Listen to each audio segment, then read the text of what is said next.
20 questions to ask a realtor when you're buying a home next. Hi guys, welcome back to my channel. My name is Ashley Mckeever and I'm a realtor at Keller Williams, Greater Omaha. And today we're discussing 20 questions you should ask your agent when starting your search for a home. We're gonna break this up into a two-part series because I know we all have a short attention span. So we're gonna do 10 right now and 10 next week. Question number 1, how long have you been an agent? I was prepared to answer this question when I first got my real estate license and started showing houses, and nobody ever asked me. So I thought that was very strange. I thought it would be a question that people would ask all of the time. It's a good question to ask, and it just kind of shows as the client, you know, how many situations they've been into. So an agent that's been in the business for a little while has the capability of anticipating problems before they arise and have tried and tested negotiation tactics, and they will also have relationships with other real estate professionals and kind of know the ins and the outs of the business. Now, that's not to say a younger agent might not have those things, but they might have a good team behind them to help support them, but it's just a good question to ask. Number 2, how many homes do you help buyers purchase each year, and how many homes total do you help close? So that'll kind of go hand in hand with the question number 1. The average realtor closes about 12 homes a year, and that varies from state to state, but we'll say it's 12 as a basis. If your agent is, you know, well under that, then that could be a red flag. Not always, but it could be, just depending on how the market is. So that's just a good question to keep them on their toes, and if they've helped a lot of buyers too. Because if you've just worked on one side of the transaction, you might be out of touch with kind of how things go as far as selling or buying. So just make sure they're kind of well-rounded and know both aspects. Question number 3, do you work full-time or part-time as an agent? Obviously, a full-time agent is going to have more time to devote to you, especially in buying a home, because that could be a lengthy process, especially in the seller's market. Ask them if they're a full-time agent, and if they're a part-time agent, maybe ask them what their schedule is like and how often they can show, if they have, you know, a team behind them to help them showing assistance, all of that, because time does matter in some of these markets, and if you don't look at a house fast enough, it could be under contract. So you want to make sure that they are going to be able to devote a really good amount of time on you. Number 4, do you work with both buyers and sellers? And like I was saying before, like many agents do specialize in buying and listing. So one does one and the other does the other. So while it's great to find somebody that does specialize, an agent who does both could actually offer some great insights on either side of the process.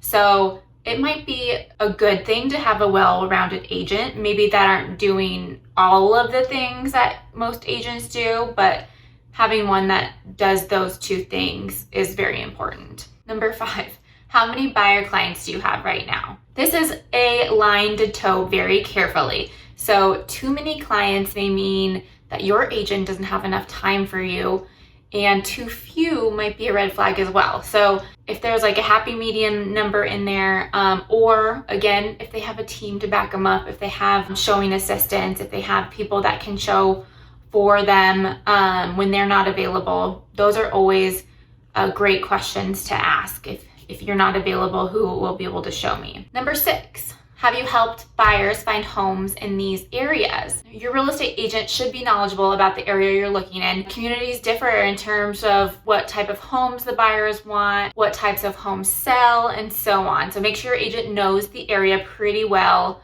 that you want to buy in. Number 7, have you helped buyers to find homes at this price range? So the price range can dramatically alter the way the home is marketed and can also alter the way agents view them. You're less likely to get all the attention from an agent that specializes in $1 million listings if your budget is around $300,000. The markets are different from each price range as well, so keep that in mind. Somebody that works in a higher end price range may not know what's going on in the lower end price range, and vice versa. So make sure they're very knowledgeable about that price range you'll be working in. Number 8, will I be working with you individually or with a team? So like I've mentioned before, some agents do have teams, and when you enter into a buyer agency relationship, make sure you're in understanding of what that means. So if they do have a team, they'll kind of have to mention that to you. You know, if you are passed off to an assistant, or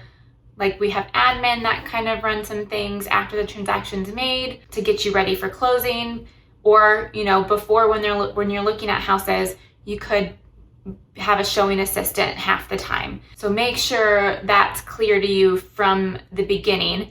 Like I said before, it's not a bad thing to have a showing assistant. It's actually really good, so you can look at the houses you want to, then something that'll fit your schedule, but then still be supported by the agent that you like as well. Because it's really good for agents to have a great support system behind them to make sure you, the buyer, is getting taken care of. Number 9, can you recommend blank? So kind of anything real estate related inserts here. A really good agent that's connected should know a great mortgage broker, appraisers, inspectors, a real estate lawyer, general contractors, moving companies, and anything else you can think of involving a home. They should be your one guide to all of that. I have clients reach out to me all the time about contractors. Where can I get good granite? You know, things like that. And it's, you know, before they move into their house or after. I'm there answering questions anytime they need me. I try to make myself available to all of my past clients as well as my current ones. And I think that's really important for that relationship, that you should rely on them even when you're closed. Number 10, how does your commission work? I've had several people ask me this, actually. A lot of buyers I'll sit down with and do my whole presentation spiel with them, and they'll be like, oh yeah, and how do you get paid? I'm like, that is a great question. So make sure you're asking your agent that, because it is really important.